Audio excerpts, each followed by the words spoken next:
Bonjour à tous, c'est toujours le frère Zoulou là dans les mystères, dans les révélations cachées à la parole de Loba. Je rends grâce à Loba, le créateur du ciel, de la terre, de secrets, le grand glorieux et redoutable. Je remercie Loba parce que le bon, parce que le fidèle, parce que le tout-puissant et d'escriver inexplicablement hors de toute réalité. Donc aujourd'hui, par sa permission, par sa grâce, par sa toute divine puissance, on va entrer une fois de plus dans les sphères de la connaissance interdite. Car vous savez qu'il est dit dans Proverbe 19 que le manque de sens n'est bon pour personne, et dans Proverbe 25 la gloire de Loba est de cacher des choses et la gloire des rois est de sonder des choses. Néanmoins, il est dit dans Jérémie 33, demande-moi et je te relèverai des choses cachées, des choses que tu ne sais pas. Ce que vous ne savez pas, c'est quoi? C'est qu'on va entrer dans le cœur même de la connaissance interdite concernant les couples qui sont actuellement formés, ainsi de suite, avant, pendant la période et le lit conjugal, ainsi de suite. On va vous montrer les démons qui interviennent par rapport à la vie de couple de beaucoup de personnes, parce que beaucoup de personnes sont attirées par des femmes, ils vont aller voir telle sœur, ils vont dire tiens, d'autres femmes vont être attirées par des hommes en disant tiens voilà cet homme là, Dieu m'a dit, en tout cas ils vont dire que Dieu les a dit que voilà cet homme là, j'ai rêvé pour toi, c'est lui que Dieu m'a montré, ainsi de suite. Mais ici on va dévoiler en profondeur ce qui se cache derrière le sentiment, le sentiment d'attirance, comment les démons gâtent la vie des couples, le lit conjugal, ainsi de suite. Parce qu'il est dit dans Jean 3:11, nous disons ce que nous savons rendre témoignage de ce qu'on a vu. Donc, pour cela, je vais commencer dans 1 Jean, chapitre 2, au verset 16. 1 Jean 2, 16. Bible du sommeil, il est dit, en effet, virgule, tout ce qui fait partie du monde, les mauvais désirs qui animent l'homme livré à lui-même, virgule, la soif de posséder, ce qui attire les regards. Virgule. Je m'arrête d'abord dans la virgule et j'entre dans les profondeurs. Et je répète encore ce verset. Donc, médite bien sur ce verset, sur ce passage dans 1 Jean chapitre 2 au verset 16. 1 Jean 2, 16. Bible du semeur. En effet, virgule, il y a une virgule. Tout ce qui fait partie du monde, 2 points. Les mauvais désirs qui animent l'homme livré à lui-même. Animer l'homme livré à lui-même, c'est celui qui n'a pas le moudi, c'est-à-dire l'esprit de Tété de Loba. Celui qui n'est pas animé par le verbe de Loba. La soif de posséder. Maintenant ici, l'homme livré à lui-même, la soif de posséder, ce qui attire les regards. C'est pour ça que quand vous voyez des hommes, ils regardent les femmes en route, ils regardent les femmes, il est attiré par ça parce qu'il veut posséder. Et quand il est attiré par une femme, il voit d'autres vont regarder les femmes, il y aura une sorte de pincette qui va entrer dans son cœur. C'est un sentiment, ça va l'envahir. En fait, ce sont les démons qui font, ce sont les satyres et les sirènes des eaux. Donc quand vous voyez, boum, ça vous attire. Et quand vous convoitez déjà pour pouvoir la posséder, pour pouvoir imaginer des scènes avec la personne, vous voyez qu'il y a un œuf, c'est comme une flèche qui vous transperce le cœur. En fait, ça se passe dans le plan astral et spirituel et mental. Donc ça entre, parce que la première porte par rapport à la tentation, quand vous êtes en route, quand un homme voit une femme qui a des formes, que ce soit dans un centre commercial, que ce soit peu importe l'endroit, ou à la plage, ou au cours d'une balade, quand il voit cette femme-là avec des formes, la première porte d'entrée, ce sont ses yeux. Parce qu'il va regarder avec les yeux. Et maintenant, les yeux ont sa propre conscience. Quand les yeux vont regarder, il aura envie, sa conscience va lui dire non, ne regarde pas. Ses yeux vont quand même regarder parce que ce qui plaît à la vue réjouit le cœur. Donc, ce qui plaît à la vue, ça dit que la vue aussi peut, pas peu, mais la vue a sa propre conscience. Donc, ça plaît, il y a des choses qui plaisent déjà à la vue. Maintenant, quand ça plaît à la vue maintenant va transmettre ça au cœur. Là, vous comprenez. Et quand le cœur va aimer, ça veut dire il y a une émotion qui va t'envahir. Et c'est un démon qui est derrière qui fait cela quand ce n'est pas bien, quand ce n'est pas selon le verbe. Donc le démon, les esprits des sirènes des eaux, des satyres vont vous envahir par, et c'est là où vous allez ressentir ces sensations. Votre corps va ressentir quelque chose de nouveau, quelque chose, vous aurez envie de posséder cette personne pour pouvoir vous souiller avec cette personne. Et des fois, quand vous allez voir juste la forme ou le mollet de la femme ou bien juste son épaule dénudée, il y a un esprit qui sera derrière. Vous voyez? Mais sauf que vous ne voyez pas cet esprit. Vous avez l'impression que vous communiquez avec la forme de la femme ou l'épaule de la femme ou les mollets de la femme. En fait, c'est un esprit qui est derrière, qui vous envoie son aura à travers le mollet. Et là, vous êtes attiré par ça. Vous êtes subjugué par ce que vous voyez. Donc c'est déjà une sorte de possession qui est en train de se mettre en jeu. Donc ici, et l'orgueil gaspille les biens matériels. Tout cela ne vient pas du Père, virgule, mais du visible. Jacques, chapitre 1, verset 14, Bible de la liturgie. Donc ici, on parle avant le couple, avant même que quelqu'un s'installe en couple avec sa femme, ou bien l'homme s'installe avec sa femme, et où la femme s'installe avec son mari. Donc ça, c'est avant le couple. Ça s'appelle les préliminaires occultes. Vous voyez, ça s'appelle les préliminaires occultes. On va vous montrer comment ça se passe avec détail et précision. Remarquez que cette vidéo-ci, je devais la faire déjà, ça fait plus d'1 an déjà que beaucoup de personnes entendent cette vidéo par rapport à la vie des couples, tout cela, comment ça se passe. Donc, Tété a permis, c'est-à-dire Loba, que je puisse la faire aujourd'hui. Donc, dans Jacques, chapitre 1, verset 14, Bible de la liturgie, il est dit: chacun est tenté par sa propre convoitise qui l'entraîne à le séduire. Non, chacun est tenté par sa propre convoitise qui l'entraîne et le séduit. Et le séduit. Donc vous dites là que chacun a sa propre convoitise qui l'entraîne et le séduit. Donc il y a une convoitise, tu convoites quelque chose parce que tu n'as pas la chose, tu veux posséder la chose parce que tu ne possèdes pas encore la chose. Donc vous voyez, vu que ici on va parler de plus de couple, donc vous allez voir comment ça se passe.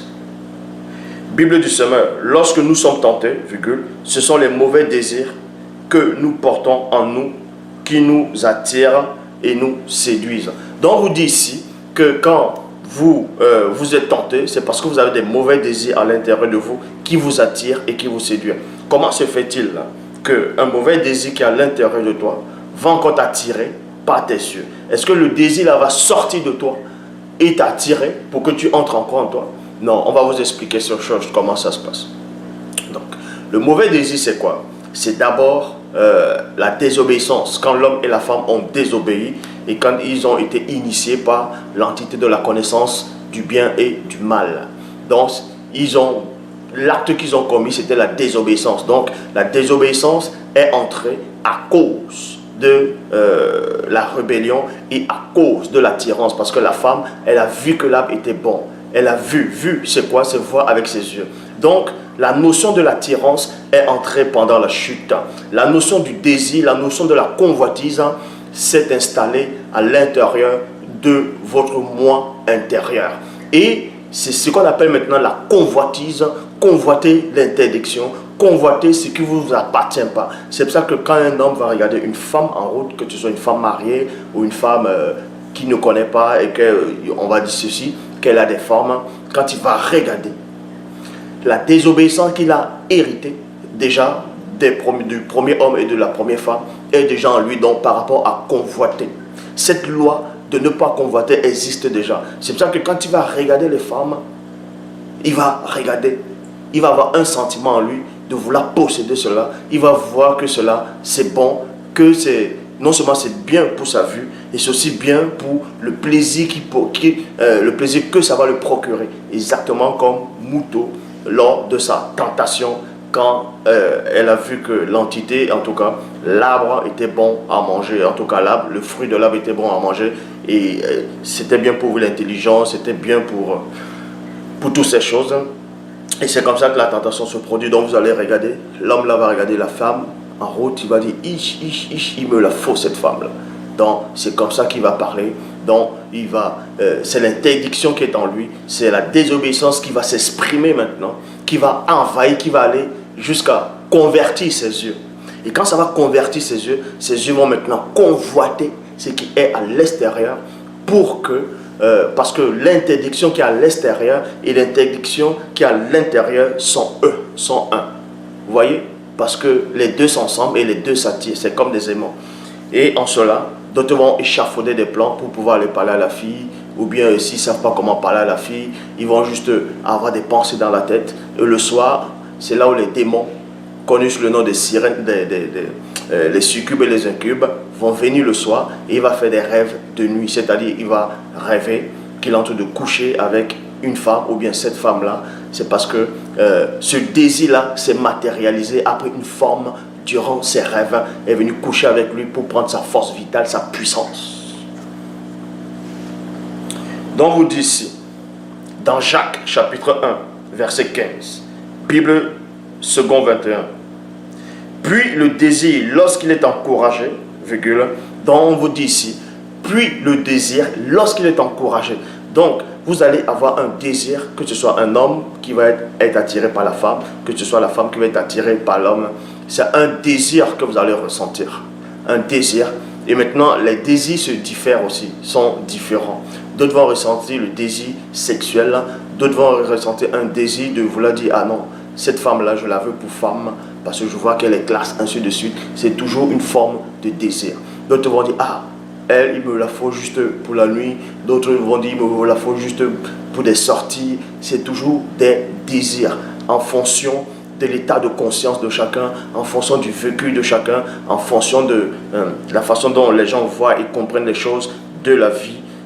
Le désir se manifeste différemment, mais à la fin, c'est la même chose quand vous n'êtes pas dans la parole, c'est-à-dire quand vous n'êtes pas dans le verbe de Loba. Donc ici, maintenant, ce désir-là que vous allez ressentir pour la personne, que ce soit en route ou bien dans une église de maison, bon, en route, une femme ou une femme qui va regarder un homme, elle va regarder l'apparence ou bien tu vas regarder l'apparence. L'apparence va t'attirer, la façon de marcher de la personne va t'attirer, ses manières, ses petits mimiques, sa façon de faire, de rigoler, de s'asseoir, de se poser, de te regarder. Vous voyez, des fois il y a des femmes, quand elles vont parler à un homme, elle parle, elle regarde, elle baisse un peu ses yeux, elle sourit, elle fait ses cheveux comme ça. Ça s'appelle l'esprit de séduction. C'est l'esprit de séduction.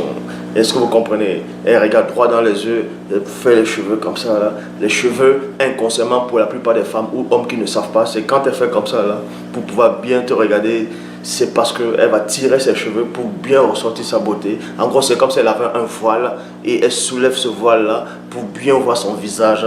Donc, en gros, pour te dire qu'elle est un peu intéressée, elle te séduit comme ça là. C'est comme ça que ça se passe, parce que ce sont les esprits, ce sont les sirènes des eaux qui font cela derrière. Donc, et ce désir-là va vous alimenter par les sirènes des eaux, et les satyres, les démons en forme de bouc vont vous encourager. À l'intérieur, vous allez dire, ah non, il ne faut pas que je convoite cette femme, ce n'est pas bien. Mais en même temps, vous allez ressentir le désir.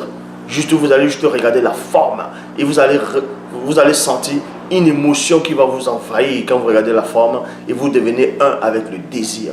Et maintenant, ce désir est en train d'être encouragé. Vous allez regarder. Et votre corps va ressentir une sensation. Votre corps va ressentir un sentiment. Votre corps va maintenant s'exprimer. Donc ici il est dit, puis le désir lorsqu'il est encouragé donne naissance au péché. Donc ça va maintenant donner naissance au péché parce que ça s'appelle la convoitise. Vous convoitez quelque chose. Et le péché, virgule, parvenu à son plein développement, donc le désir de vouloir posséder cette personne, de vouloir amener cette personne sur le lit, de vouloir coucher avec cette personne, alors que ce n'est pas selon le verbe de Loba. Le péché est déjà en train de se développer à l'intérieur de vous, à l'intérieur de votre moi intérieur, a pour fruit la mort. Et maintenant, quand ce péché-là, vous allez consommer cela dans vos pensées, c'est le fruit maintenant, bam, et le fruit là, c'est la mort. Est-ce que vous comprenez? Donc, Bible des peuples, alors la convoitise devient mère. Donc la convoitise maintenant qui est à l'intérieur de vous va prendre une forme dans le plan spirituel, va prendre une forme dans le plan astral, et la forme que ça va prendre la forme d'une mère, c'est-à-dire d'une maman. Est-ce que vous comprenez?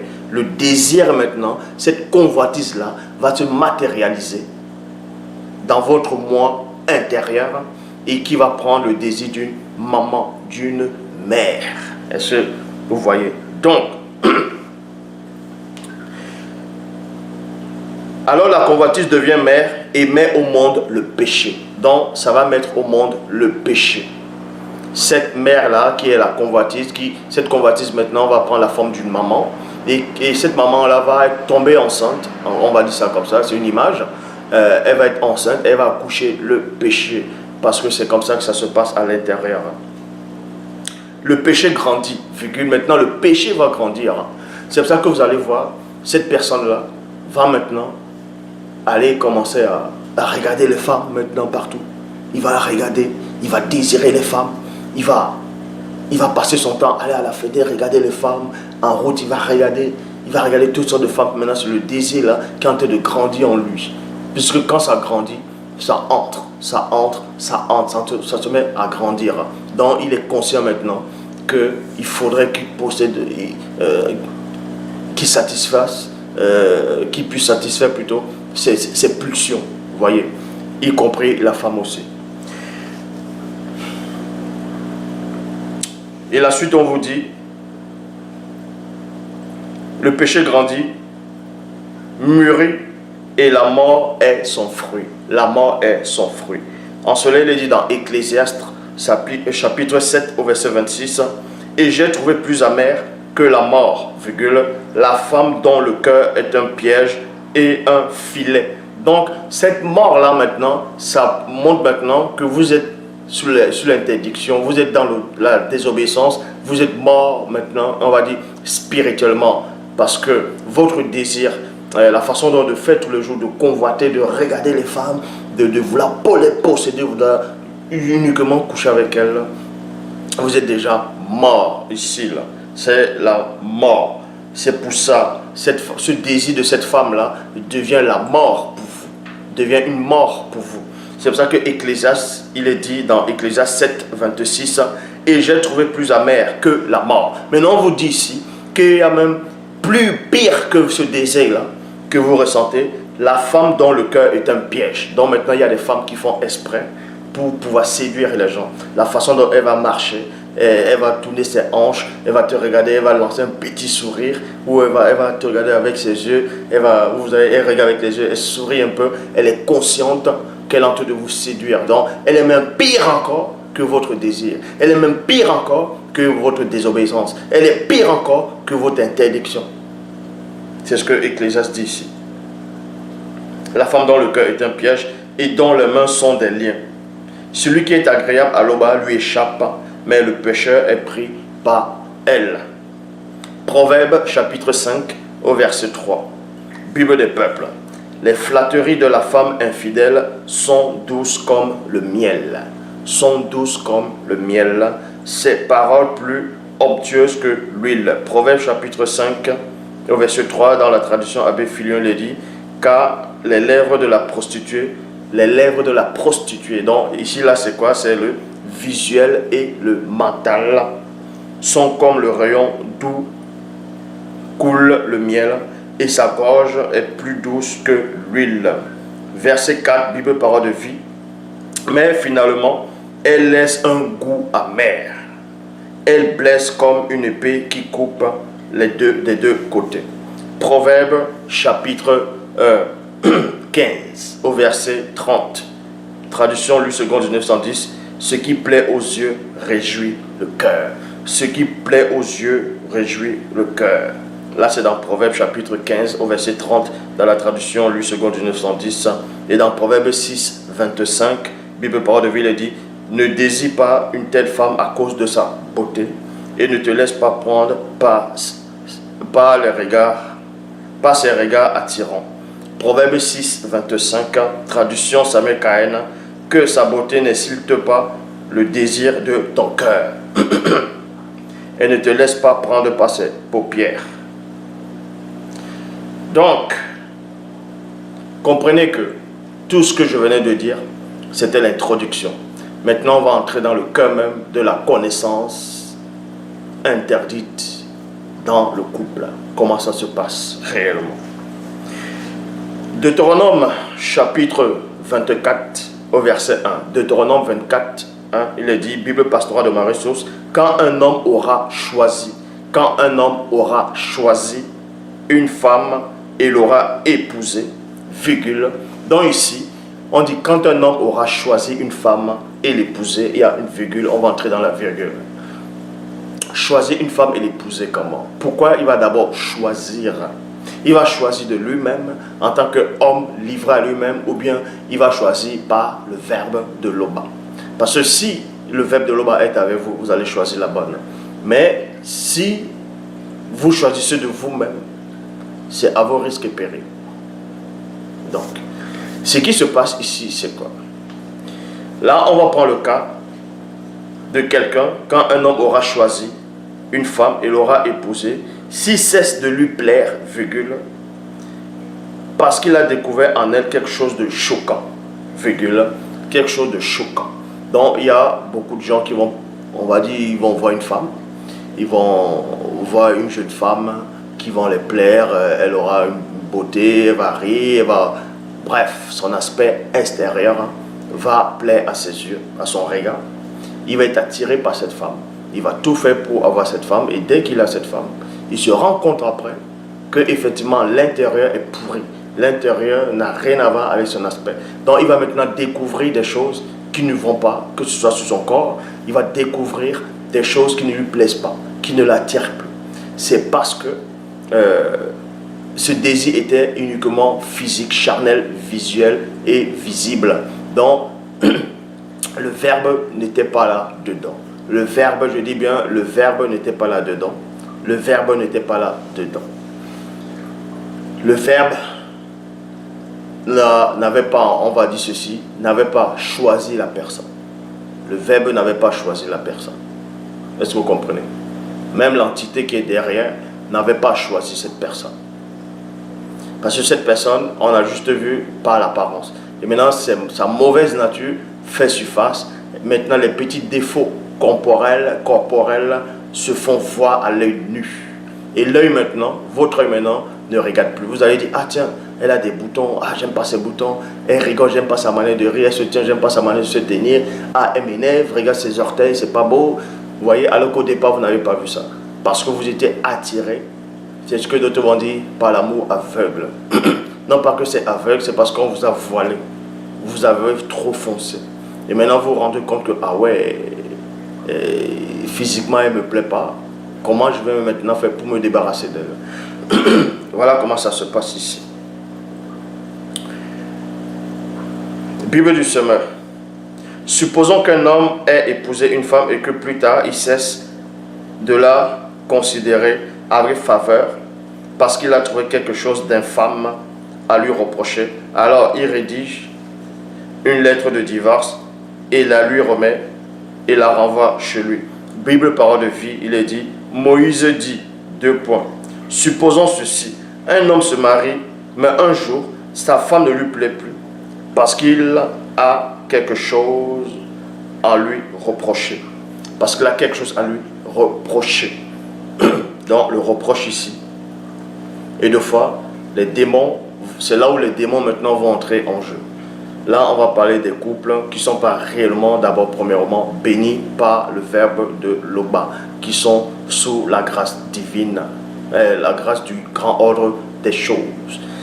Et les gens se pressent beaucoup pour prendre des femmes, les femmes se pressent beaucoup pour prendre des hommes, des maris, parce que deux fois, ils vont se sentir seuls, ils vont avoir le désir, ils vont avoir le désir de vouloir posséder, le désir de... le célibat, ça les pèse vraiment. Donc, ce qui va se passer, c'est quoi? C'est que quand vous arrivez dans cet état, même la façon de votre conjoint de rire maintenant, ça vous énerve. Vous allez essayer vous allez trouver toutes sortes de défauts maintenant en cette personne, dont le désir va disparaître, le dialogue, la complicité, le respect va disparaître. C'est parce que la mauvaise nature de la personne refait surface déjà. Et aussi, votre mauvaise nature à vous, vu que la façon dont vous avez commencé n'était pas selon le verbe, maintenant les démons vont venir pour s'aimer la zizanie dans votre couple, les sirènes des eaux, les démons en forme de bouc, c'est-à-dire les satyres, les bandambo, c'est ça les satyres qui vont venir, vous la s'aimer la zizanie dans votre couple. D'autres vont dire qu'ils aiment toujours les femmes, mais ils regardent toujours des formes dehors, ils ne sont pas satisfaits. par les femmes, ou les femmes ne sont pas satisfaites par les maris. Il y a maintenant les puissances sexuelles, il y a toutes ces choses-là, mais on va aller plus en détail. Plus en détail. Donc, traduction œcuménique de la Bible. Lorsqu'un homme prend une femme et l'épouse, puis trouve en elle quelque chose qui lui fait honte, cesse de la regarder avec faveur. Bible du rabbinat français Zadok, il dit quand un homme aura pris une femme et cohabite avec elle. Ici, là, on dit quand un homme aura pris une femme, et non quand le verbe de Loba aura donné une femme à cet homme. Vous voyez, on a dit quand un homme aura pris. C'est l'homme lui-même, par ses propres convictions, par ses propres désirs, par sa propre attirance, qui va aller prendre une femme. Vous voyez, et cette femme aussi accepte parce qu'il s'attire. Donc ici, on a nullement dit que le verbe de Loba a permis que vous soyez ensemble. Donc ici, là, c'est votre propre décision. C'est pour ça que maintenant, vous allez trouver des anomalies, ainsi de suite. Vous trouverez des anomalies. Et de fois, ça peut aussi arriver que le couple puisse être dans la parole et entrer et être ensemble et maintenant se trouver des anomalies parce qu'il y a néanmoins la notion de ce qu'on appelle le choix et le libre arbitre. Donc, Bible du rabbinat français, donc quand un homme aura pris une femme et cohabite avec elle et s'il cesse de lui plaire parce qu'il aura remarqué en elle quelque chose de malsain, virgule. Traduction Pirette Clamalena, quand un homme aura pris une femme et l'aura épousée, s'il arrive que celui-ci ne lui plaise plus parce qu'il a découvert en elle quelque chose de repoussant, virgule, quelque chose de repoussant. Donc faites très attention quand vous allez dans la vie de couple, faites très attention. Parce que dans l'Afrique ancestrale, autant d'autres fois, autant des patriarches, des matriarches, quand les jeunes garçons étaient en train de grandir et que les jeunes filles aussi grandissaient, il y avait les initiés, c'est-à-dire les patriarches et les matriarches qui les initiaient dans l'art du couple. Comment ça se passait? Donc, l'erreur, c'est quoi ici maintenant? Vous allez voir une femme, on va dire ceci, qu'elle est bien habillée selon votre goût.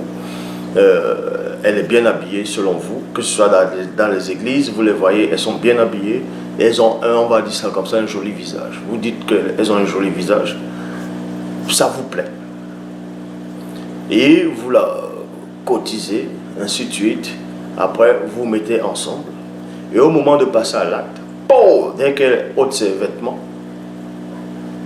dans ton cœur, tes yeux vont se poser sur elle, tes yeux vont changer, tes yeux vont faire oh, mais ah non, mais en même temps, vu que tu avais déjà promis des choses à la personne, vu que vous avez déjà parlé longtemps, il y a eu une sorte de complicité qui s'est installée, une sorte d'amitié qui s'est installée. Maintenant, tu n'as plus envie de lui dire on arrête. Maintenant, tu continues la relation malgré toi. C'est pour cela qu'il y aura toujours des anomalies dans votre couple. C'est pour ça que tu n'auras plus le même désir aura disparu. Parce que le visage, la plupart des femmes, que vous le voyez ou pas, c'est comme ça. La plupart des femmes, bon, pas seulement les femmes, mais je vais commencer par les femmes. La plupart des femmes, elles vont pouponner bien le visage, elles vont prendre soin que du visage. Et certes, elles vont laver le corps, mais le visage, c'est plus les artifices sur le visage et négliger le reste. Ça veut dire, l'homme, il va regarder le visage. Les habits, ça couvre. Les habits vont couvrir. Ça va cacher des formes, des taches, des cicatrices, des anomalies, et ainsi de suite. Et l'homme va être attiré par ça. Il ne va même pas prier pour voir si cette femme est destinée pour lui ou pas. Il va juste voir comment la femme est prise, comment la femme chante, comment la femme elle parle de la parole. Il va juste être attiré par ce qu'il voit de surface et par ce qu'il entend. Donc il va aller voir cette femme. Ils vont commencer, ils vont parler, ils vont boire un verre, tout ça là. Et maintenant, dès qu'il commence la relation avec la femme, quand elle enlève ses habits, ses vêtements, il va voir des taches, il va voir des boutons, il va voir que la femme a la forme, on va dire, à l'apparence d'un homme. Et il va voir des anomalies, il va dire, ah, il n'avait jamais vu ses orteils, mais il va voir ses orteils qui sont penchés. Il y a beaucoup d'anomalies qu'il va voir. À cet instant, boum, le désir descend. Le désir descend, et dans sa tête, il dit, mince, pourquoi je suis allé trop vite? Pourquoi j'ai vite promis? Mais qu'est-ce qui m'arrive? Et là, il est pris au piège. Surtout quand il s'est marié. Devant tout le monde, il est pris au piège. C'est là où maintenant, ce qui plaît aux yeux réjouit le cœur. Donc si ça plaît plus à tes yeux, ça ne réjouit pas ton cœur. Mais maintenant, à cause des autres, à cause des témoins, tu te sens maintenant obligé d'être avec la personne. Tu vas te forcer malgré toi d'avoir des rapports avec cette personne, de rire. Mais en même temps, d'autres femmes vont passer, tu vas tourner la tête, tu vas regarder. Tu auras toujours envie de chercher la perfection. Tes yeux maintenant vont vouloir se focaliser pour chercher la beauté, la perfection. Et votre mariage est dans l'échec déjà. Est déjà dans l'échec. Donc, tradition Abbé Filion, si un homme, ayant épousé une femme et ayant vécu avec elle, et conçoit ensuite du dégoût à cause de quelques défauts honteux. Défauts honteux. Les défauts maintenant, ça peut représenter quoi? Pendant l'acte sexuel, on va entrer plus en profondeur pour libérer beaucoup de gens par rapport à ça. Pour libérer beaucoup de gens. C'est pour ça que cette vidéo s'est beaucoup attendue. Donc, par rapport à l'acte sexuel, pendant la période de l'acte sexuel, c'est tout un art. Je dis bien, c'est tout un art. Les patriarches, les matriarches intronisaient, initiaient des jeunes filles, non pas pour l'acte sexuel, mais on les expliquait comment ça se passait, comment avoir une hygiène corporelle. L'hygiène par rapport à l'acte sexuel, c'est très, très, très important pour la vue, pour l'odeur, pour toutes ces choses-là. Parce que pendant l'acte, la fille peut être, on va dire, jolie. On va dire ça comme ça. Vous pouvez trouver une femme belle d'apparence. Et maintenant, vous vous mariez sans toutefois voir le reste de son corps avant. Vous avez juste vu les vêtements. Elle a porté un pantalon ou elle a porté une robe. Vous voyez ces formes parce qu'elle a porté des... Voilà, qui vont soulever cette forme. Et maintenant, quand elle se dénude, quand elle enlève ses habits, boum, les formes tombent. Et vous dites, oh, bon, qu'est-ce que j'ai fait? Et bien, bon, vous allez malgré vous. Et à la période de vouloir connaître cette femme, il y a les odeurs qui sortent. Peut-être elle n'est pas consciente qu'elle a des odeurs qui sortent parce qu'elle sait qu'elle se lave. Elle sait qu'elle lave ses parties intimes, mais les odeurs sortent de ses parties intimes. Il y a une odeur que vos narines ne vont pas admettre, ne vont pas accepter. Parce que quand vos narines vont sentir l'odeur, ça va aller dans votre conscience, ça va aller dans votre cœur et votre yeux aussi, la conscience de vos yeux. Et ça va vous énerver, ça va vous décourager. Et ça, c'est déjà une porte d'entrée. Ça veut dire que les démons sont déjà là. Est-ce que vous comprenez? Quand il y a déjà une mauvaise odeur, les démons sont déjà là. Ah oui, les démons sont déjà là. C'est déjà une porte que vous ouvrez. Puisque votre être n'accepte pas ça. C'est déjà un défaut corporel. C'est déjà quelque chose qui n'est pas beau pour vous.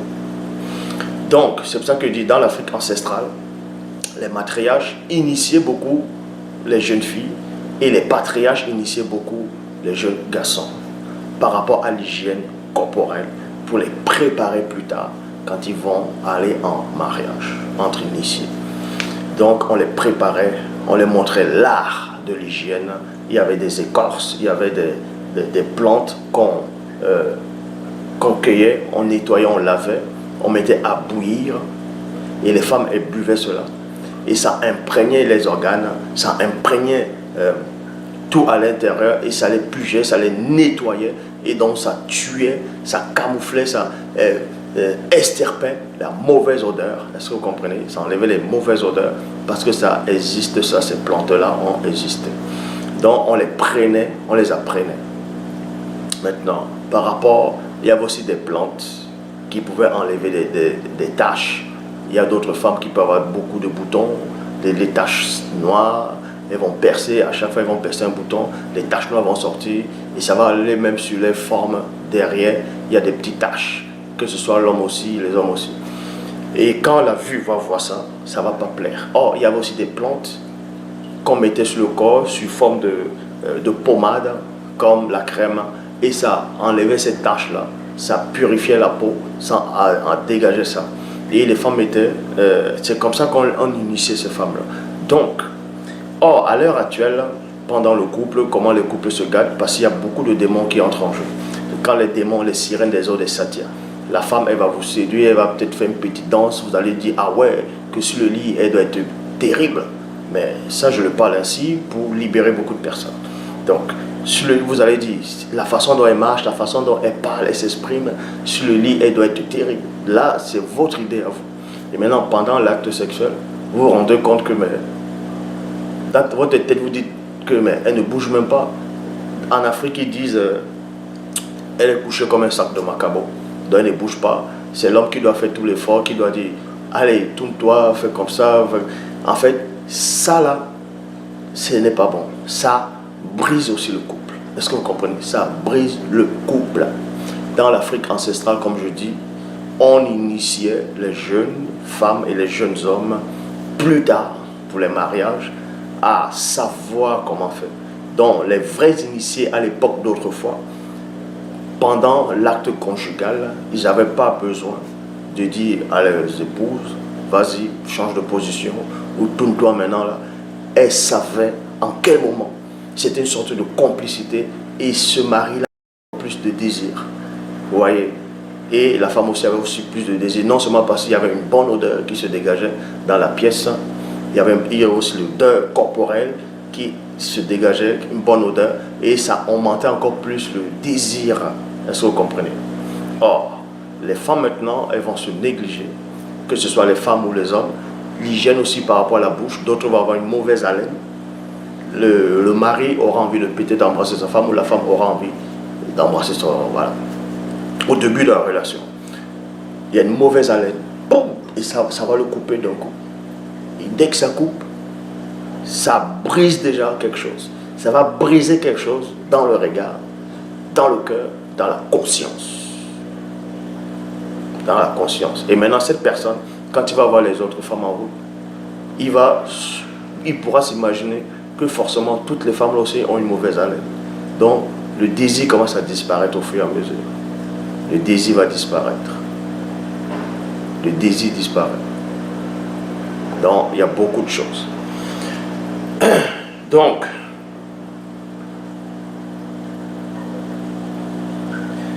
Nombre, chapitre 5, au verset 12. Nombre 5, verset 12. Traduction écuménique de la Bible.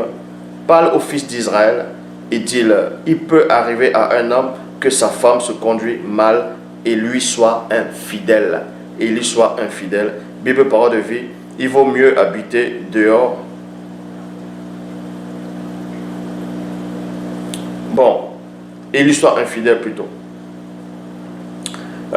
Proverbe chapitre 21 au verset 19, Bible second 21. Mieux vaut habiter dans une terre déserte qu'avec une femme querelleuse et irritable. Dans la Bible parole de vie, il dit, il vaut mieux habiter dehors que loger avec une femme qui aime les disputes. Donc maintenant, les disputes, c'est pas bon. Pendant le couple, vous allez peut-être dire à votre femme, ou la femme va dire à son homme, il ne faut pas faire ça. Boum, ça l'énerve. Pourquoi tu me dis ça? Et les disputes commencent. Dès qu'il y a des disputes, c'est la porte d'entrée. Les démons sont déjà là. Ah oui. Dès qu'il y a des disputes, il y a déjà un esprit malveillant qui est déjà là pour vouloir s'installer. Parce que c'est comme ça que ça se passe. Quand vous voyez même selon la Bible actuelle, les Bibles classiques, Abraham, celui qu'on appelle Abraham, c'est-à-dire son vrai nom Sango, a eu une petite discussion avec sa femme, Sarah, c'est-à-dire Kigne, selon la Bible actuelle. Sarah n'était pas contente par rapport à Agar. Et elle s'est exprimée. Et ça n'a pas plu à Abraham. Mais ils ne sont pas disputés, ils ne sont pas pris la tête. Non? Il a fallu que l'ange vienne pour dire, écoute la voix de ta femme. Donc, pour dire qu'à l'époque d'autrefois, les patriarches des disputes comme ça ne devaient pas être. Il ne devait pas avoir ces disputes, les prises de tête. Dès qu'il y a déjà les prises de tête dans un couple, c'est déjà, le démon est déjà là. C'est-à-dire le mauvais esprit, l'esprit malveillant est déjà là. Ça s'appelle le démon briseur de couple. Il est déjà là. Parce que la dispute ne doit pas être. Il faut le dialogue, la complicité et le respect. Tant qu'il n'y a pas ces trois choses, c'est mort. Et maintenant, il faut arrêter de dire non, c'est la faute de l'autre. L'autre va dire c'est plutôt ta faute. Il apprenait à comprendre ce que l'autre dit et ne monopolisez pas la parole. Apprenez à vous comprendre. Bon, ici, on vous dit, dans Proverbe chapitre 12, Proverbe chapitre 12, verset 4, Proverbe 12, verset 4, Bible du semeur, une femme vaillante est comme une couronne pour son mari, mais celle qui lui fait honte est comme une maladie qui ronge les os. Bible en français courant, une femme indigne est comme un cancer qui ronge les os. Proverbe chapitre 9 au verset 13. Une femme insensée est brillante. Elle est vulgaire et elle ne connaît rien. Proverbe 27 au verset 15, traduction du Monde Nouveau. Un toit non attaché qui vous oblige à quitter les lieux. Un jour de pluie persistante est comme une femme querelleuse. Est une femme querelleuse. Et une femme querelleuse sont comparables plutôt. Et une femme querelleuse sont comparables. Donc, dans Ésaïe chapitre 3 au verset 16, Bible en français elle dit, les dames de Jérusalem sont fières, virgule, dit le Seigneur.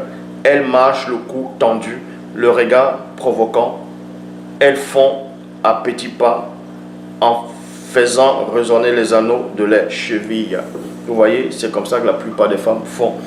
Bible de la liturgie le dit, parce que les filles de Sion sont orgueilleuses, qu'elles marchent la poitrine haute et les yeux provocantes.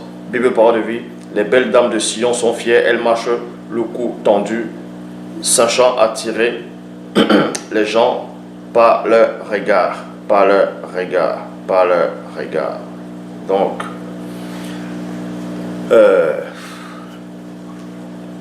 les couples se brisent beaucoup, ne sont plus beaucoup attirés, parce qu'il y a beaucoup de l'incompréhension et vous n'aviez pas été initié dans l'art du mariage, dans l'art du couple, selon le rite des patriarches et des matriarches et des initiés dans le verbe. Donc, faites très attention à toutes ces jeunes filles. Les jeunes filles dans la parole qui veulent connaître les maris, réciproquement aussi. Hommes qui veulent connaître les femmes, qui veulent avoir une femme selon la parole. Rassurez-vous d'abord de savoir vivre. L'hygiène est très importante. L'hygiène est très importante. Une femme, je commence par les femmes. Une femme dans un couple, pour que votre couple puisse réussir d'abord, il faut 3 bases.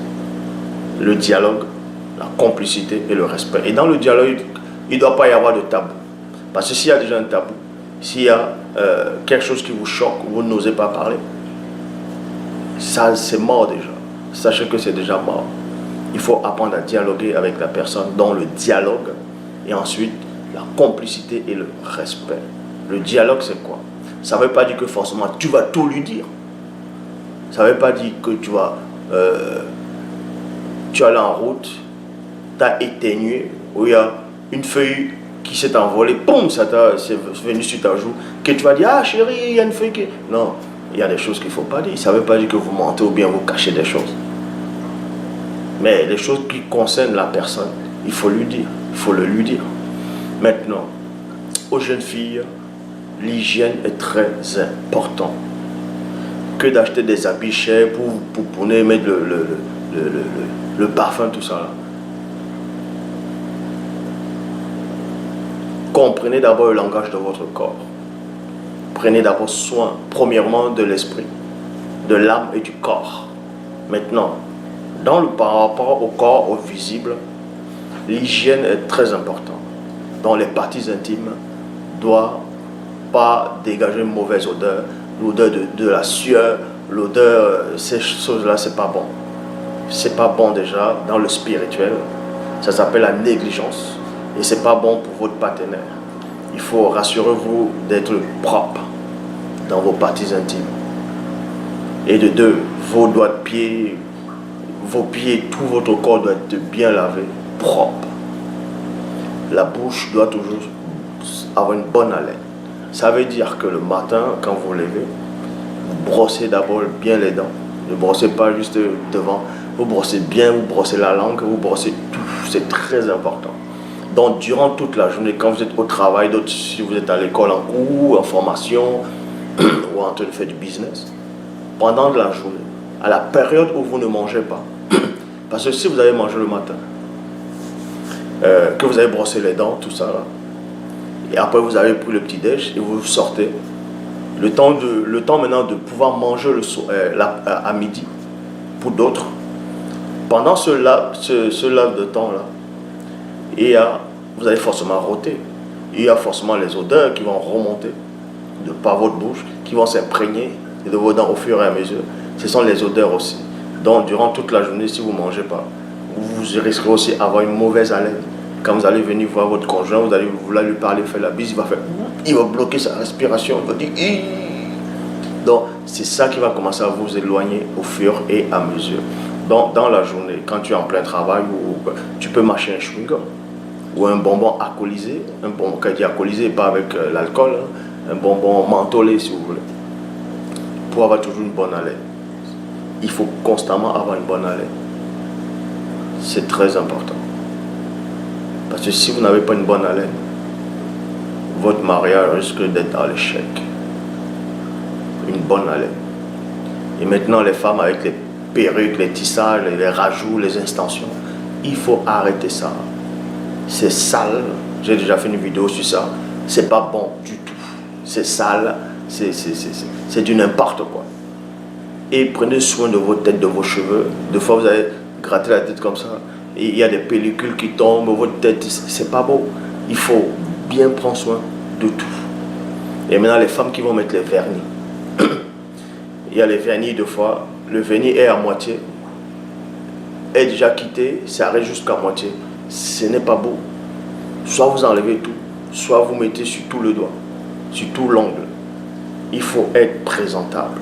Donc, les choses de vous mettez un vernis sur ce doigt-ci, rouge, là vous mettez jaune, là vous mettez bleu, là vous mettez ce vert. Ce n'est pas beau.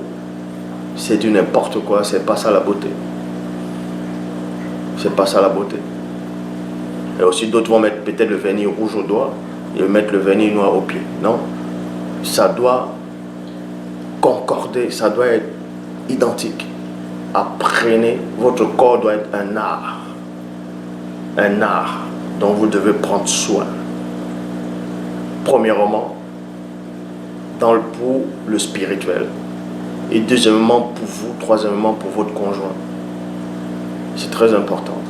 Et une femme ne doit pas porter le même caleçon ou bien le slip, bref, vos corsets, ce que vos trucs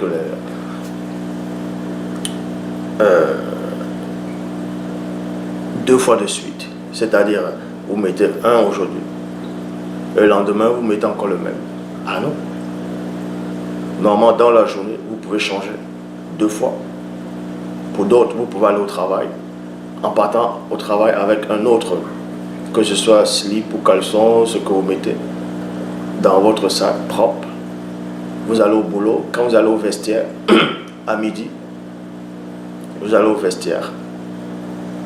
Ou bien vous avez des trucs hygiéniques, les tampons, tout ça là, c'est important. Parce que quand vous allez aux toilettes, il y a forcément les gouttes d'urine qui tombent sur votre... Et c'est ça qui crée aussi les odeurs. Toute la journée. C'est pour ça qu'il faut constamment être propre, laver, nettoyer. Ah oui, c'est comme ça, vous voulez quoi? C'est comme ça. Les patriarches, les matrèches avant initiaient les jeunes femmes sur ça. Donc, l'hygiène corporelle, la bouche, le visage, tout doit être propre. Doit être propre. Parce que quand c'est propre et que vous sentez bon, votre mari, votre conjoint aura toujours plus de désir pour vous. Et réciproquement à l'homme. Ta bouche doit être propre. Il ne faut pas avoir une mauvaise haleine. Il faut être propre. Il faut pas avoir porté, tu portes un caleçon, tu portes encore le même caleçon demain, après-demain, ainsi de suite, avec un jean. Quand tu passes comme ça, là, boum, il y a une odeur qui se dégage sur ton jean ou sur ton pantalon. Ça, c'est pas bon du tout. Ça tue le mariage, ça tue le couple. Ça tue le couple. Non, c'est... Il y a beaucoup de choses qui entrent en jeu. Donc, dans Nombre 5,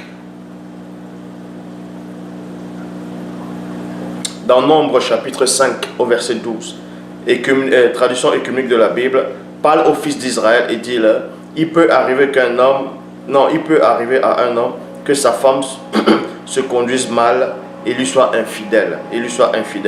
Nombre chapitre 5 au verset 13. Nombre 5, 13. Il est dit, Bible de la Colombe, si un autre homme a des rapports sexuels, si un homme, là moi j'ai mis un autre homme, a des rapports sexuels avec elle, et que la chose soit cachée aux yeux de son mari, si elle s'est souillée en secret, sans qu'il y ait de témoin contre elle, et sans qu'elle ait été prise sur le fait.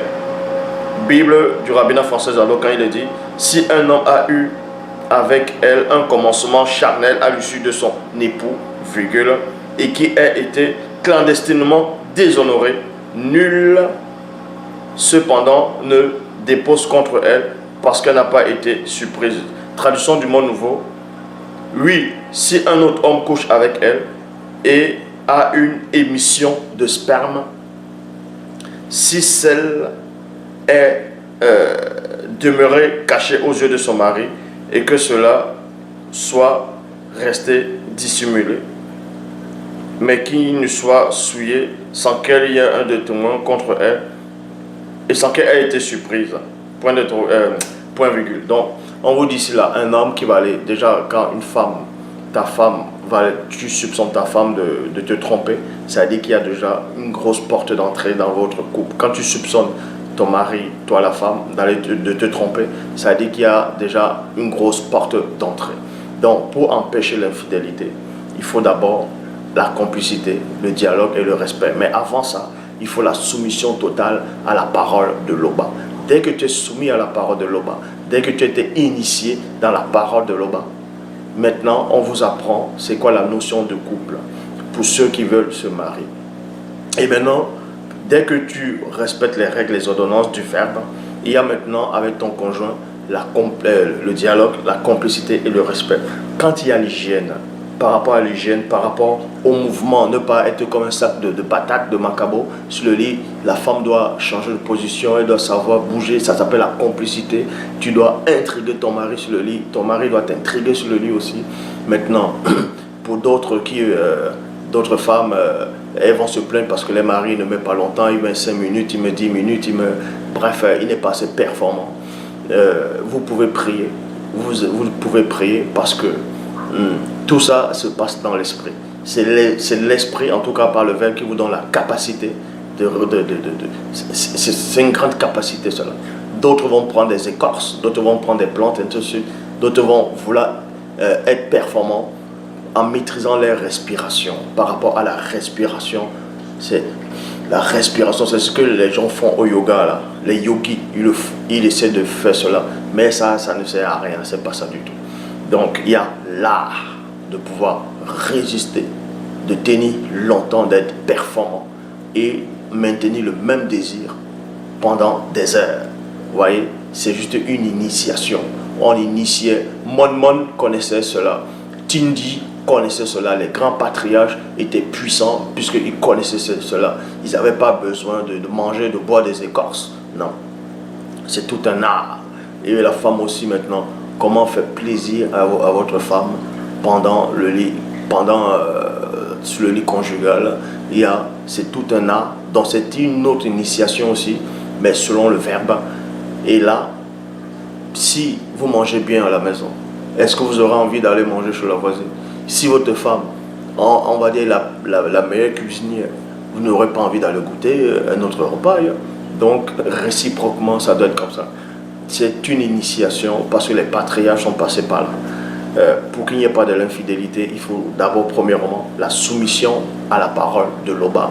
Il faut la complicité, le dialogue et le respect. Il faut beaucoup prier quand vous êtes ensemble. C'est très important. Et l'hygiène, la propreté, le dialogue. Éviter de laisser la maison sale en désordre. La femme doit prendre soin de la maison. L'homme aussi doit aider la femme. C'est pas que la femme c'est son esclave. Elle doit aussi aider son mari. Si la femme peut être rendue du boulot ou d'un stage, qu'elle est fatiguée, l'homme, s'il est là, s'il a le temps aussi, il peut faire à manger. Ce n'est pas interdit. Ce n'est pas interdit. Les patriarches Sango, ils faisaient à manger. Christ a bien donné à manger, il a fait la multiplication des pains. Ce n'est pas une femme qui est venue distribuer le pain. Donc Moïse, c'est-à-dire selon votre Bible classique, a nourri le peuple d'Israël. Donc vous devez savoir ici, vous devez vous entraider. Vous devez vous entraider. Mais dans le monde, dans l'Afrique ancestrale, c'est la femme qui faisait plus à manger, qui prenait soin de son mari. Et le mari aussi devait aussi prendre soin de sa femme. Ça doit être comme ça. Donc, il faut éviter les disputes, il faut éviter les incompréhensions. Quand vous entendez qu'on a dit quelque chose sur votre femme, que de croire directement à la personne, allez vous discuter calmement avec votre femme. D'abord, avant de discuter, vous priez d'abord. Donc, l'hygiène, c'est important. Et vous, les femmes, maintenant, faites aussi beaucoup de compliments à votre mari. Vous, mari, faites beaucoup de compliments à votre femme. Pendant l'acte sexuel, la femme, elle dit rien. Pour d'autres, elle dit rien. Et le mari, il ne sait pas s'il a satisfait sa femme ou pas. Ça va le frustrer, ce n'est pas bon. Donc, il faut beaucoup faire très attention. Il faut beaucoup faire très attention. Donc, ici, il est dit, dans Nombre chapitre 5, au verset 13, Bible Chouraki. Si un homme couche avec elle en coucherie de semences occulte aux yeux de son homme, virgule, elle se cache et se contamine, sans témoin contre elle, sans avoir été pris. Donc, là, quand une femme va commettre l'infidélité, elle va aller coucher avec un autre homme, il va verser sa semence, il va verser sa semence dans elle. C'est déjà une contamination, parce que selon la loi, on ne doit pas trouver deux semences semées dans un champ, dans une même terre. Donc quand il y a déjà les deux semences, dans la semence, dans ce que vous appelez le sperme, dans la semence d'un autre homme qui commet l'infidélité, sa semence est déjà disgracée, sa semence est déjà souillée. Et dans cette semence-là, il y a déjà des bactéries, il y a des œufs occultes qui vont pondre là-dedans. Et c'est pour ça maintenant que quand la semence-là va entrer dans la femme maintenant, elle aura beau se nettoyer tout le temps, ses parties intimes vont se sentir mauvais. Donc, parce que le couple est déjà sur le point de se briser. Donc, il y a beaucoup de choses comme ça là qui entrent en jeu. Donc, il y a des portes d'entrée. Il y a beaucoup de portes d'entrée par rapport à la vie de couple. Beaucoup de portes d'entrée. Donc, pour ça, on va énumérer ces portes d'entrée. On va énumérer ces portes d'entrée. Donc, les portes d'entrée, c'est quoi? C'est les films pornographiques, la colère et les disputes. Dès qu'il y a déjà les disputes dans un couple, c'est déjà une porte d'entrée. C'est-à-dire que vous avez mal fait quelque chose, ou l'un de vous a ouvert la porte, n'a pas réellement compris le sens de la spiritualité. Quand il y a de la colère, les disputes, les films pornographiques déjà, c'est déjà des grandes portes d'entrée. Parce que quand vous allez regarder un mari qui va aller regarder un film pornographique ou la femme qui va aller regarder un film pornographique en secret, c'est parce que l'autre l'a pas pleinement satisfait sur son plan visuel, émotionnel et physique. Parce que quand tu es pleinement satisfait, tu n'as pas besoin d'aller regarder autre chose. Tu n'as pas besoin, d'autres vont dire ça, aller se rincer l'œil.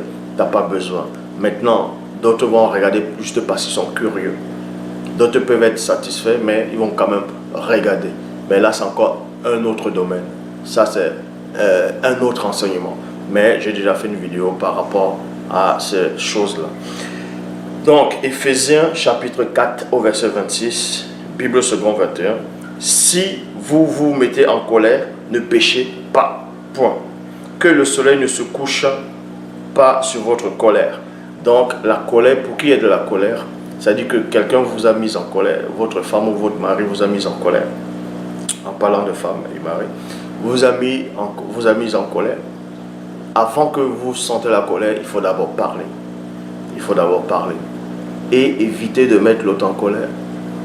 Avant de faire quoi que ce soit dans votre couple, avant de parler, avant de raisonner, avant de donner un truc, un avis, vous devez voir ces choses d'abord spirituellement. Est-ce que ça plaît au verbe de Loba? Est-ce que Eyume aurait pu faire cela? Est-ce que les matriarches qui étaient soumis au verbe, est-ce que les patriarches faisaient ce genre de choses? Est-ce que c'était convenable dans la parole ou pas? Avant de donner un sentiment, de vous irriter, avant d'accuser, faites très attention. Donc, dans Éphésiens chapitre 4 au verset 27, Bible des peuples, il est dit, car autrement le diable s'y mettra. Autrement le diable s'y mettra. Le diable s'y mettra. Traduction David Martin, et ne donnez point lieu aux démons, et ne donnez point lieu aux démons de vous perdre. Ne donnez point lieu aux démons de vous perdre. Vous voyez, les rapports sexuels non satisfaits. Les rapports sexuels non satisfaits, là c'est pour les maris et aussi pour les femmes. Les désirs d'une femme montent au fur et à mesure. Ce qui est contraire pour l'homme, les désirs montent à la première vue, au premier. Donc ici là, en gros, non pas que c'est écrit dans David Martin, mais vous pouvez lire dans Éphésiens chapitre 4 au verset 27. Éphésiens 4, 27, Bible parole de vie, Bible des peuples, car autrement le diable s'y mettra. Donc, traduction David Martin, d'autres versions. Bon, là il y a une version aussi qui dit, ne donnez point lieu aux démons de vous perdre. Aux démons de vous perdre. Donc maintenant, vous devez comprendre que les rapports sexuels non satisfaits pour le mari, que ce soit le mari et la femme, ainsi de suite. Les désirs d'une femme montent au fur et à mesure. Parce que les femmes ont des désirs qui montent au fur et à mesure pendant l'acte.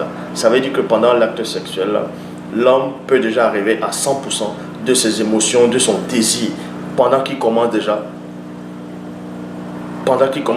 la vue, la façon. C'est pour ça que d'autres vont se sentir impuissants, d'autres vont se sentir mal. Parce que pendant l'acte sexuel, d'autres, il y aura des préliminaires, mais selon le verbe. Et oui, on initiait les matriarches aussi. Les patriarches et les matriarches initiaient tout ça par rapport à ça. Donc, ce qui veut dire que pendant l'acte sexuel, l'homme, souvent, il va beaucoup être excité par rapport à ce qu'il voit et il entend les gémissements de la femme. Donc, son cœur va vite pomper. Et là, le sang, le désir va vite augmenter. Vous voyez? Et sa semence, l'endroit où le semence se forme, va vite commencer à se former. Et ça va prendre ses organes, son cœur va battre, la respiration va augmenter. Vous voyez? Pendant ce temps, la femme est en train de démarrer tout doucement. Tout doucement, elle est en train de démarrer. Elle a le plaisir, mais son plaisir est en train de monter au fur et à mesure. Tandis que pour l'homme, c'est déjà là. C'est déjà presque atteint.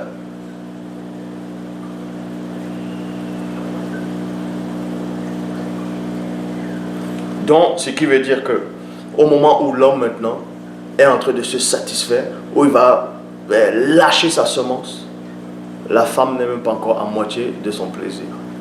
Et elle va être frustrée, la femme. Quand l'homme d'autres vont crier, après il va dormir sur le lit, il va dire, alors j'étais bon, non? La femme va faire, ouais.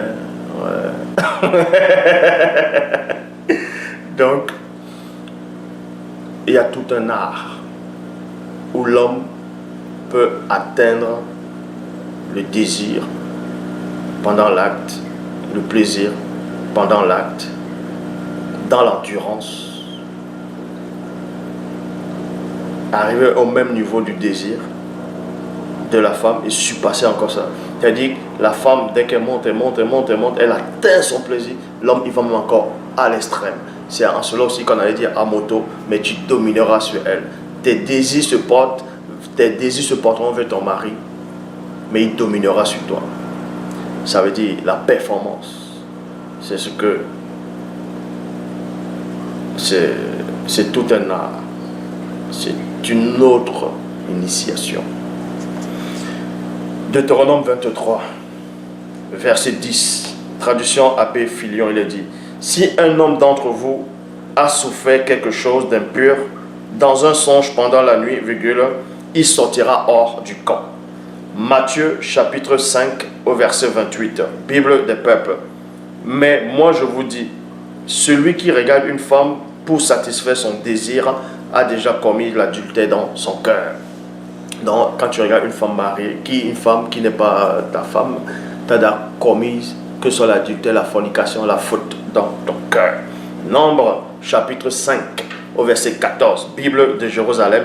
Si maintenant un esprit de jalousie, venant sur le mari le rend jaloux de sa femme qui s'est déshonorée, ou encore si cet esprit de jalousie venant en lui le rend jaloux de sa femme innocente. Donc on vous dit ici là qu'il y a souvent un mari ou un homme ou une femme peut être jaloux de son conjoint réciproquement, être jaloux parce que jaloux, la jalousie, le soupçon, tout ça. Il y a déjà un esprit de jalousie. En gros, c'est un démon de jalousie. C'est un démon de jalousie. On va entrer par rapport à ce côté de l'infidélité. Donc, tu peux soupçonner ta femme.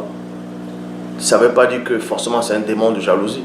Tu peux soupçonner ta femme parce que tu as un esprit de discernement qu'elle a fait quelque chose qui n'est pas bien. Mais moi, je parle maintenant du cas où... Voilà. Donc, c'est un démon de jalousie. Et ce démon de jalousie-là, ça veut dire que le démon de jalousie aime votre femme. Est-ce que vous comprenez? Aime votre femme. Aime votre femme. C'est pour ça que vous allez ressentir la jalousie.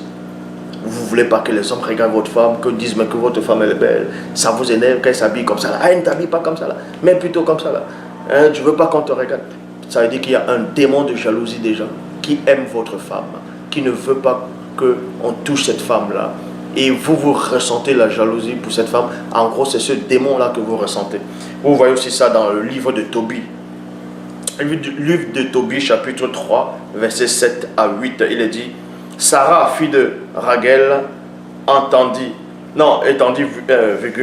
elle aussi les injures d'une des servantes de son père, car elle avait été successivement donnée en mariage à 7 maris, et un démon nommé Asmodée les avait fait mourir aussitôt qu'ils étaient venus vers elle. Dans le livre de Tobie, il y avait une femme ici, une jeune femme, qui a eu beaucoup de maris. Quand elle dit beaucoup de maris, au moment où elle devait passer à l'acte, le démon venait. C'est un mauvais démon qui venait. Le démon, c'est un démon de jalousie. C'est le démon de jalousie parce qu'il aimait cette femme-là. Donc, il ne pouvait pas posséder cette femme. Donc, vu qu'il ne pouvait pas posséder cette femme-là, il ne pouvait pas avoir des rapports sexuels avec cette femme. Il ne voulait pas que les autres puissent avoir des rapports sexuels avec cette femme. C'est pour ça qu'au moment où on devait toucher cette femme, d'entrer avec cette femme-là, le démon, il tuait ces hommes-là. Et les démons, ils tuaient, c'était quels hommes? C'était des gens qui n'étaient pas stables, qui n'étaient pas dans la parole, tout simplement. Donc, le livre de Tobie, chapitre 6, au verset 14, il est dit: alors Tobie répondit: j'ai ouï dire qu'il y avait déjà 7 ans, qui avait déjà épousé 7 maris, et qui sont tous morts, et l'on m'a dit encore qu'un démon les avait tués. Verset 16. Et l'ange Raphaël lui dit, écoute-moi, et je t'apprendrai qui sont ceux sur lesquels le démon a eu du pouvoir. Vous voyez? A eu du pouvoir. Verset 17. Ce sont ceux qui entrent dans le mariage en bannissant Dieu, en bannissant l'Oba de leur cœur et de leurs pensées pour se livrer à leur passion, comme le cheval et le mulet qui n'a pas de raison. Sur ceux-là, le démon a le pouvoir. Vous voyez ici.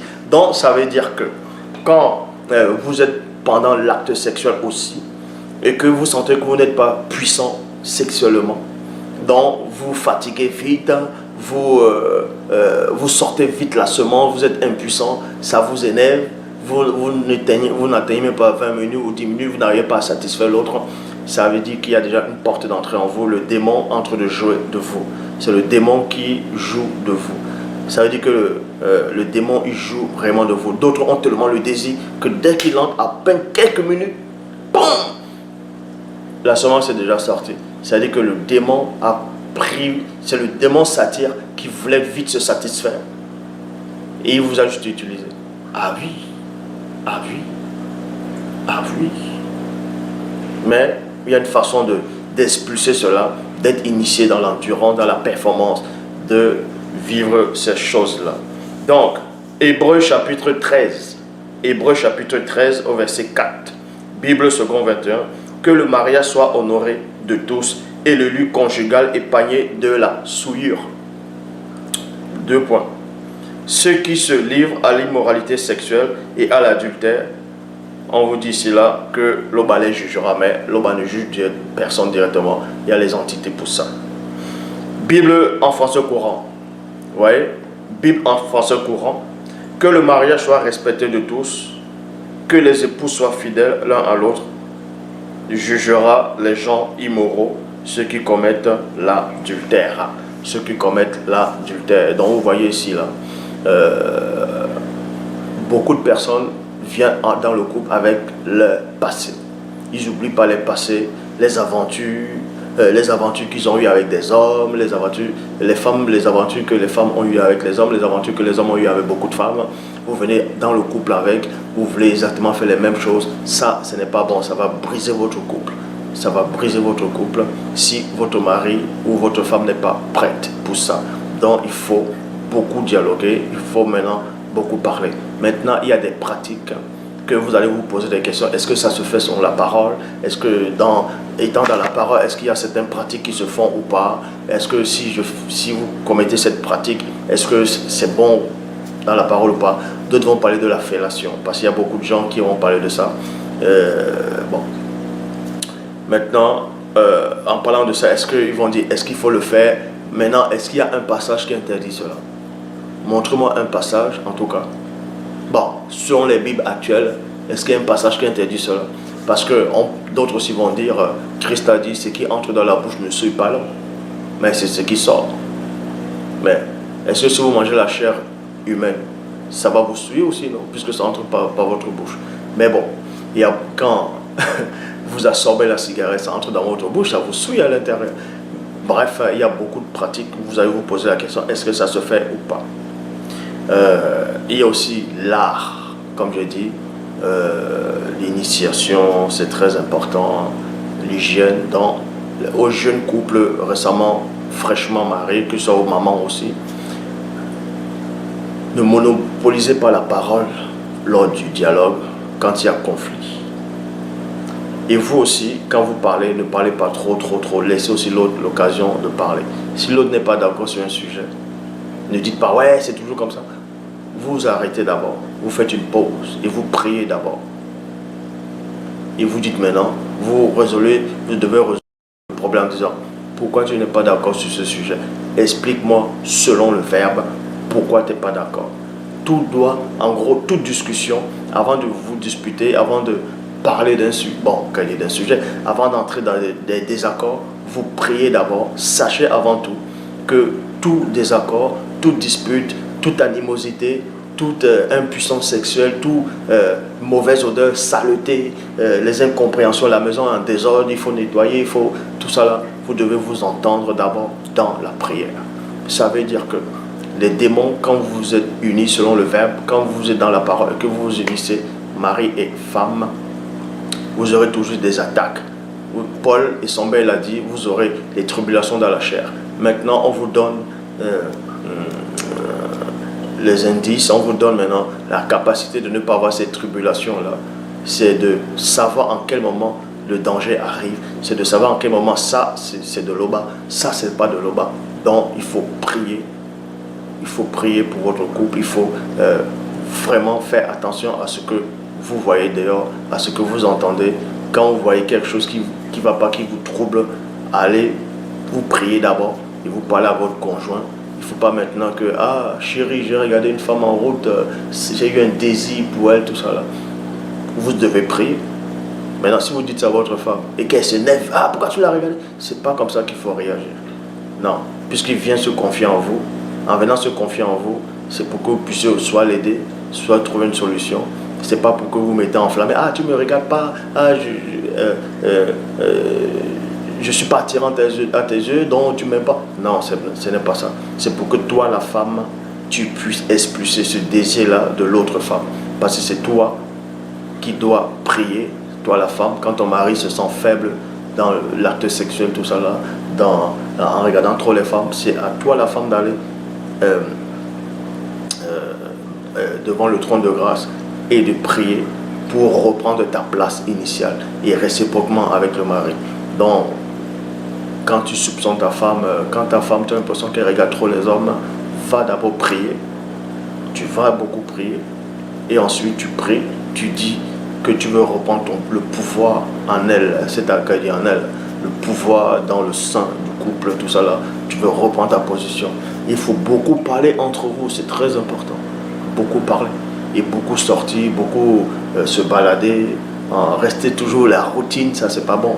Il faut aller au lac, les rivières, les fleuves, le paysage, parler, discuter, rire, ça s'appelle le rapprochement. Il faut beaucoup causer. Mais avant de faire quoi que ce soit, avant d'avoir un désir pour une autre personne, quoi que ce soit, dites-vous, est-ce que la parole, vous êtes dans la parole? Est-ce que le verbe de Loba vous approuve ou pas? Donc, priez sans cesse, même à deux, même de fois individuellement aussi, beaucoup à deux. Priez beaucoup à deux. Et soumettez-vous au verbe. Et tout ira bien. Donc, n'oubliez pas les conseils que je vous ai donnés. Loba, c'est encore glorifié.